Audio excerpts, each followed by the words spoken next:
The call and the rain. The windshield wipers fought a losing battle against a relentless downpour that had claimed the city for the past 3 hours. Vincent Torres rubbed his bloodshot eyes and glanced at the dashboard clock glowing a haunting green in the darkness. 2:17 a.m. 26 years of driving these same streets had taught him to recognize the weight of different kinds of silence, and tonight's silence pressed against his chest like a physical thing. His radio crackled to life, cutting through the monotonous rhythm of rain against metal. Unit 42, we have a priority pickup. Corner of Elm and 5th Street. Passenger requested you specifically by cab number. Vincent frowned. Nobody requested specific cabs at this hour unless something was seriously wrong. He'd seen it all in his decades behind the wheel. Cheating spouses fleeing in the night, addicts seeking their next fix, people running from debts they couldn't pay. But something about this call felt different. Copy that. Dispatch. On my way, the streets were nearly empty, save for the occasional drunk stumbling between puddles and the lonely glow of 24-hour diners, casting yellow rectangles of light onto the wet pavement. Vincent's taxi cut through the rain like a ship navigating a storm, its headlights barely penetrating the wall of water falling from the sky. When he reached the corner of Elm and 5th, he saw her immediately. A woman in her early 30s stood beneath a broken streetlight, her long dark hair plastered against her pale face. She wore a simple black dress that clung to her thin frame, completely soaked through. No umbrella, no coat, just standing there as if the storm couldn't touch her soul any more than life already had. Vincent pulled to the curb and rolled down his window. You the one who called for a cab? She approached slowly, each step deliberate and careful. When she reached the passenger door, she paused with her hand on the handle. Are you Vincent Torres? The question caught him off guard. Yeah, that's me. How did you know my name? I asked the dispatcher for the oldest driver they had, someone who might understand. Her voice was barely audible above the rain, someone who might have seen enough to know when not to ask questions. Vincent studied her face in the dim light. Her eyes held the kind of exhaustion that sleep couldn't cure, the kind that settled deep in your bones and made every breath feel like work. He'd seen that look in his own mirror more times than he cared to count. Get in out of the rain, he said softly. We can figure out where you need to go once you're dry. She slid into the back seat, leaving small puddles on the worn leather. Vincent adjusted his rearview mirror to get a better look at her. She sat perfectly still, staring out the window at nothing in particular. Her hands folded neatly in her lap. Where to? He asked after a moment. Nowhere, she whispered. Everywhere. I honestly don't know anymore. Vincent had been driving long enough to know when someone needed more than transportation. He turned off the meter and shifted the car into park. You know, I've been doing this job for over 2 decades, and I've learned that sometimes people don't need to go somewhere. Sometimes they just need to not be where they were. For the first time since she'd gotten in the car, she looked directly at him in the mirror. What's the longest you've ever driven someone around without a destination? 5 hours, Vincent replied without hesitation. Young man couldn't have been more than 20. His girlfriend had just broken up with him, and he didn't want to go home and face the empty apartment. We drove around the city all night talking about life and love and all the ways things don't go the way we plan them. Did it help him? I think so. Sometimes we just need someone to witness our pain. No, someone to sit with us in it without trying to fix it or make it go away. The woman's reflection nodded slowly. My name is Clara. Clara Hendricks. Nice to meet you, Clara. You want to tell me what's got you standing in the rain at 2 in the morning? Clara was quiet for so long that Vincent began to think she wouldn't answer. Then, in a voice so soft he had to strain to hear it, she said, Today was supposed to be my wedding day. Vincent felt his chest tightened. He'd transported his share of runaway brides over the years, but something about Clara's tone suggested this story was different. Supposed to be. The church was decorated, 300 guests, my dress hanging in the bridal suite, like a beautiful white ghost. Clara's voice cracked slightly. But the groom never made it to the altar. He got cold feet.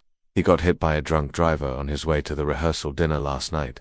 The words fell from her lips like stones into still water, creating ripples that seemed to fill the entire car. James was always so careful, always wore his seatbelt, never sped, never took unnecessary risks. But apparently being a good person doesn't protect you from someone else's bad choices. Vincent turned in his seat to face her fully. In the dim light, he could see tears mixing with the rainwater on her cheeks. Jesus, Clara, I'm so sorry. Everyone keeps saying that. I'm sorry for your loss. He's in a better place. Everything happens for a reason. She laughed bitterly. What reason could there possibly be for a 28-year-old man to die 12 hours before his wedding? What cosmic plan requires That kind of cruelty, Vincent had no answer for that. He'd stopped believing in cosmic plans the night his own son was killed in Afghanistan. Some pain was just pain, senseless and brutal and completely unfair. There isn't one, he said simply. Sometimes terrible things just happen to good people, and there's no reason for it at all. Clara looked surprised by his honesty. Most people try to offer comfort through platitudes and false hope. Thank you for not trying to make it make sense. I've learned that sometimes the kindest thing you can do is just acknowledge that life can be incredibly cruel. Vincent started the engine. You want to drive around for a while. No destination, no timeline. Just keep moving until something feels different. Clara nodded, settling back into the seat. As they pulled away from the curb, Vincent caught her reflection in the mirror one more time. For just a moment, her face showed something other than despair. Not quite hope, but perhaps the faintest possibility that she might survive this night. The rain continued to fall as they drove through the sleeping city. Two strangers united by the understanding that sometimes the most profound connections happen in the darkest hours, when people are too broken to pretend they're anything other than human. Broken souls connect. They drove in comfortable silence for the first hour, Vincent navigating the empty streets with the practiced ease of someone who knew every pothole and shortcut in the city. Clara sat quietly in the back seat, watching the world blur past through rain-streaked windows. Occasionally she would direct him to turn left or right, not toward any particular destination, but simply to keep moving. Around 3:30 a.m., Vincent pulled into an all-night diner parking lot. Coffee, he asked. My treat. Sometimes sitting still for a few minutes helps more than staying in motion. Clara looked at the diner's warm yellow glow spilling onto the wet asphalt. I haven't eaten anything since yesterday morning. I kept thinking I needed to save room for the wedding cake. Her voice caught on the last word. Come on, Vincent said gently.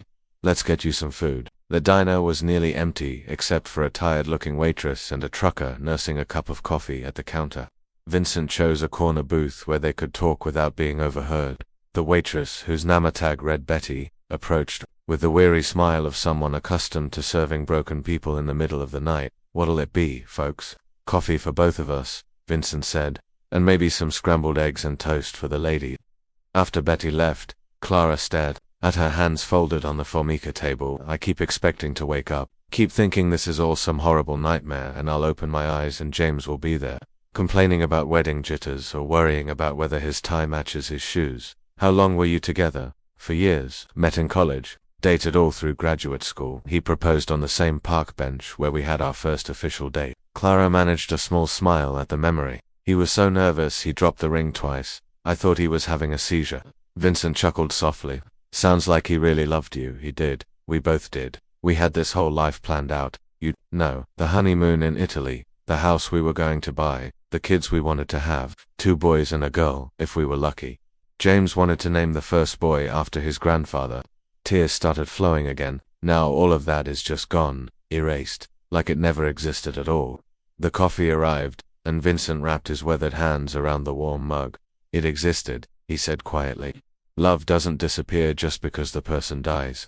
The future you planned together might be gone, but the love you shared, that's still real, that's still yours. Clara looked at him with curiosity. You sound like you're speaking from experience. Vincent was quiet for a long moment, staring into his coffee as if it held answers to questions he'd stopped asking years ago. My wife died 8 years ago, cancer. We were married 32 years.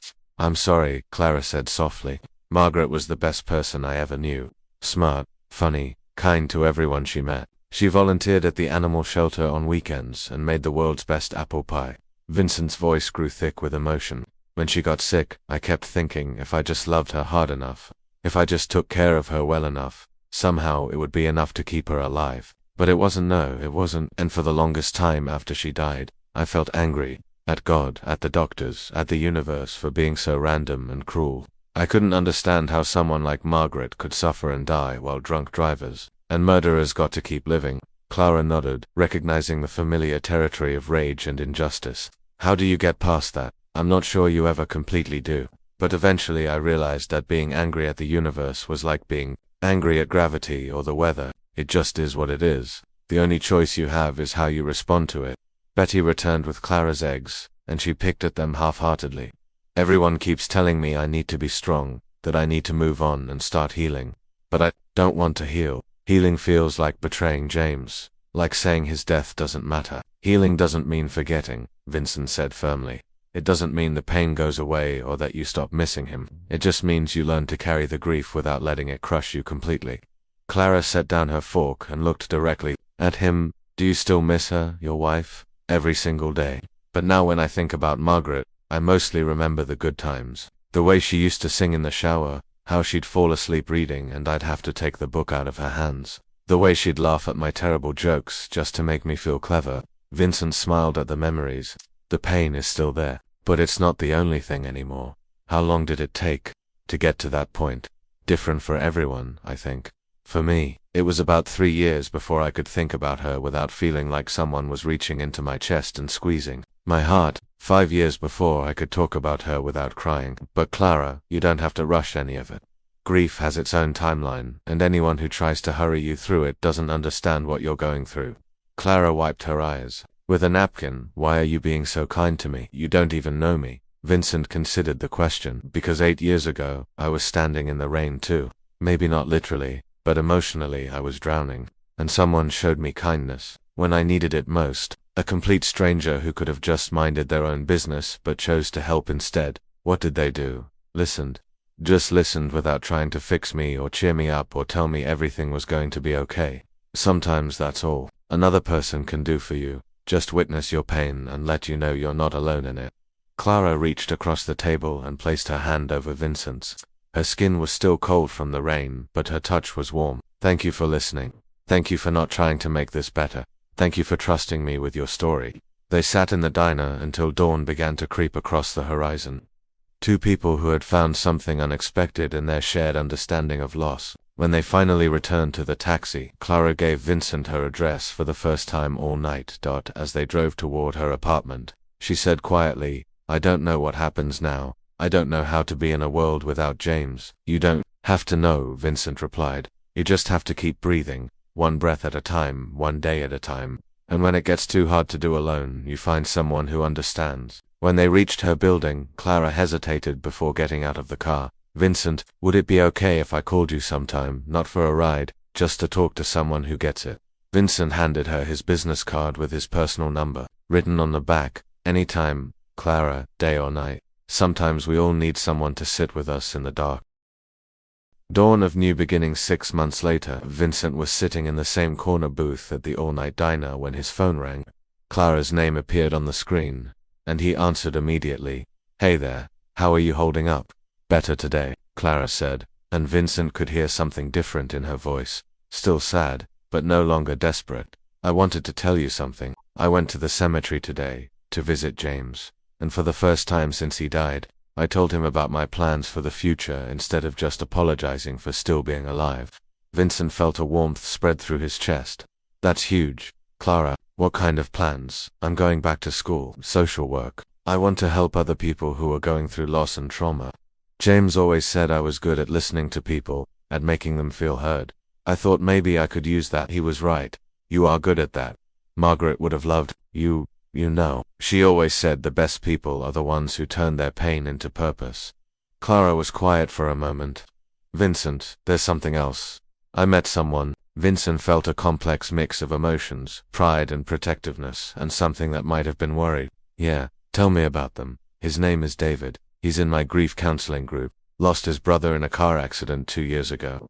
We're not dating or anything serious yet, but we've been talking a lot about loss and healing and what it means to love someone new when you're still grieving someone else. How does it feel? Scary, terrifying, Clara admitted, but also kind of wonderful.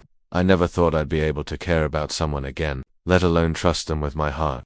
But David understands that James will always be part of me, and he's okay with that. He says love isn't a finite resource, that having loved someone deeply before just means you know how to love deeply again. Vincent smiled, remembering a similar conversation he'd had with his own therapist years earlier.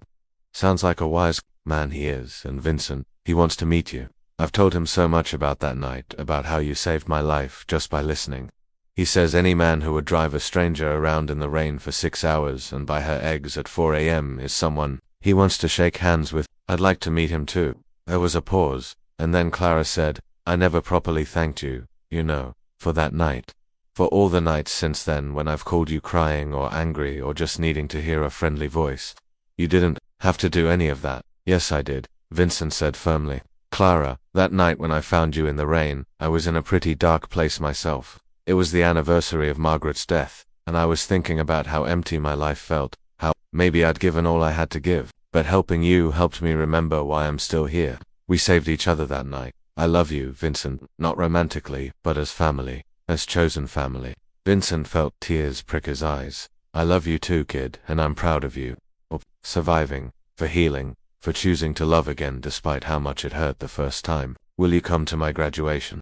When I finish my social work degree, wouldn't miss it for the world. After they hung up, Vincent sat in the diner for another hour watching the sun rise over the city. He thought about the randomness of life, how a single moment of choosing kindness over indifference could change the trajectory of two people's lives forever. He thought about Margaret, who would have been so proud of the man he'd become since her death, and about Clara, who had taught him that healing wasn't about moving on but about moving forward, while carrying love with you.